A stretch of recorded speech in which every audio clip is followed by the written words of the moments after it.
Switching gears. Here's some more good news.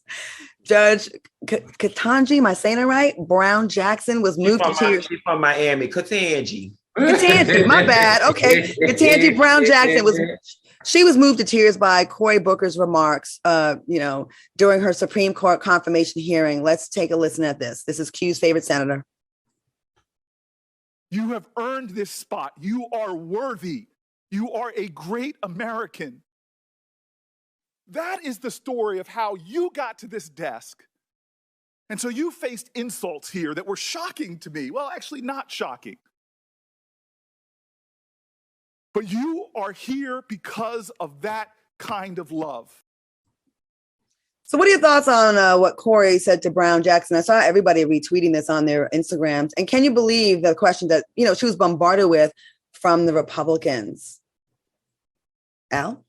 Listen, I thought it was great. I mean, that speech that Cory gave brought me to tears, to be honest. I just felt the passion because I could see the weight, all that weight that she carried for being in that position.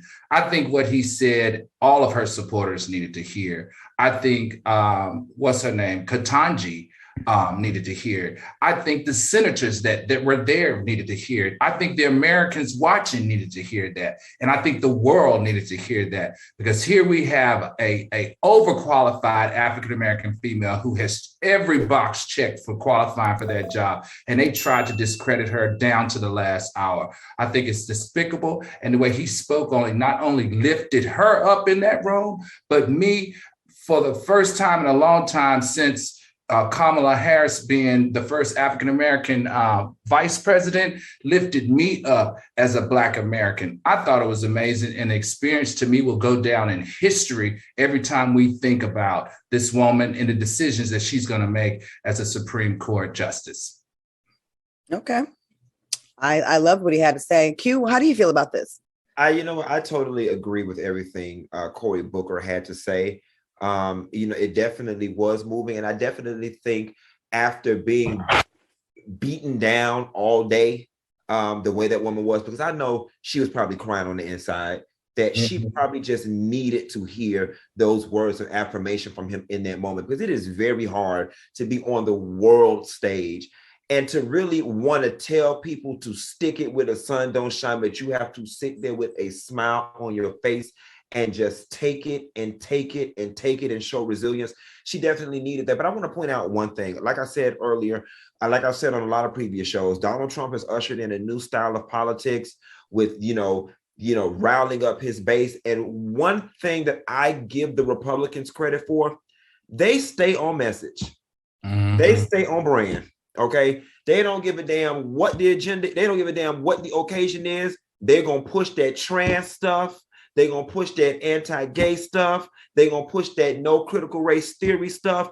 And those were all the angles they were trying to attack that woman from and get her choked up. And she was smart enough and brilliant enough to not fall for any of it.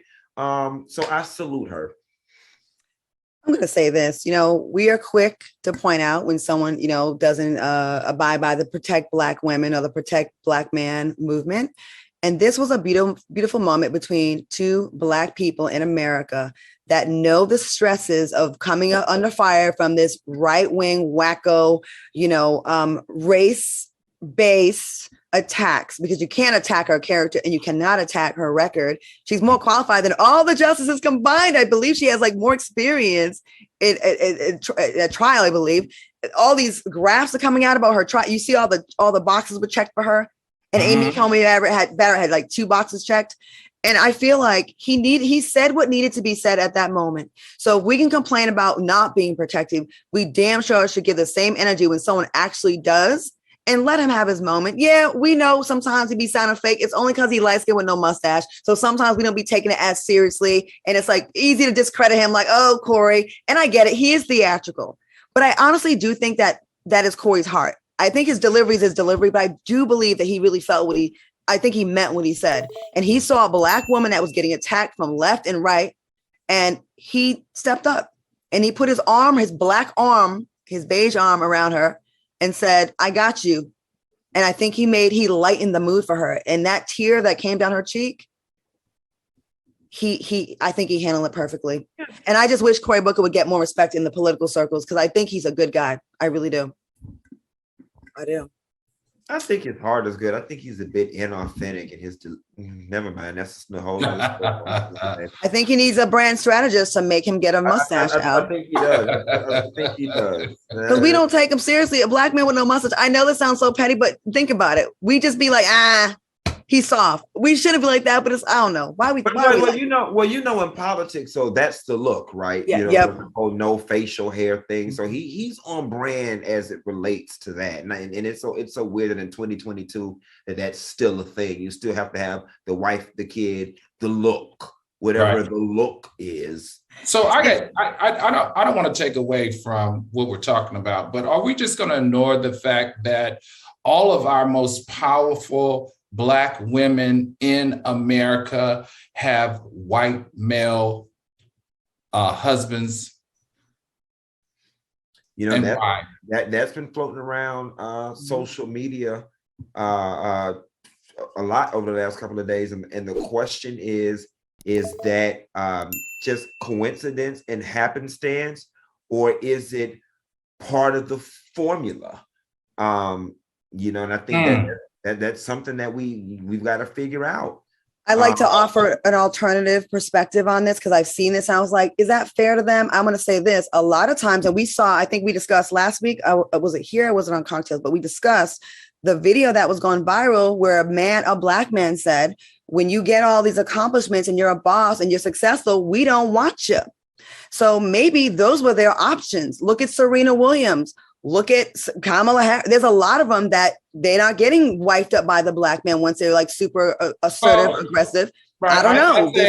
Wait a second. I don't want to just stay there, because let's look at our most influential Black males in America. Clarence Thomas is married to a white woman. Robert Smith, the most wealthiest Black man in America, is married to a white woman. So we can't just say, a Black man said, "Ooh, when you get that, we don't want you." Black men in very powerful positions are electing not to be with Black women.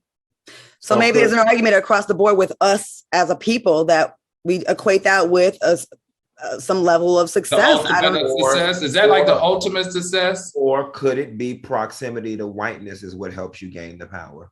True.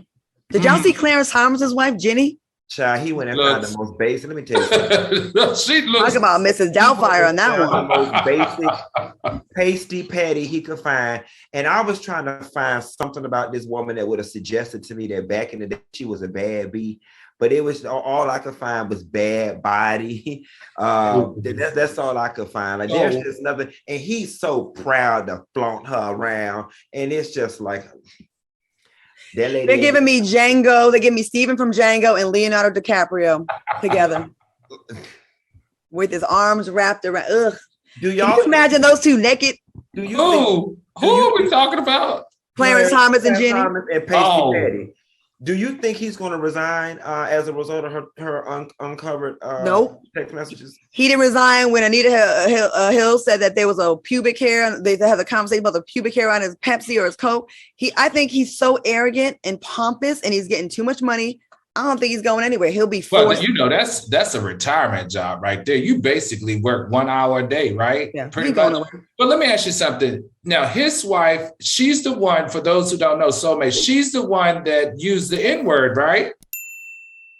Clarence Thomas' wife, old text messages, right, have been uncovered. Was it emails or text messages or something where she used the N-word, right? I could see it. I do know that she funded a lot of the bus rides down to the insurrection on January 6th. She's just too dirty to have a husband that's a Supreme Court justice. Right. His responsibility is too big of a deal right now to have, this is your household. This is your partner, the person you share everything with. Jenny is an op, and she is a right wing all the way right, like radical, I believe. You've been traced to funding the insurrectionists getting to Washington, D.C. That's right. That's what it was. Where's the investigation on that? I mean, we're going to have to turn this up. I can't stand Clarence Thomas. Which means if you lay with that, you are that. You support that. You are that. Right. And can you be a good judge if that's who you chose to marry? Your judgment's off. They got to get what they can get now. Like he ain't no Morris Chestnut himself, huh? Shout out to Morris Chestnut for getting a star on the Walk of Fame. Oh, that's right. Congratulations. I did. Mm-hmm. Okay. All right. I love that we're getting recognized younger and younger.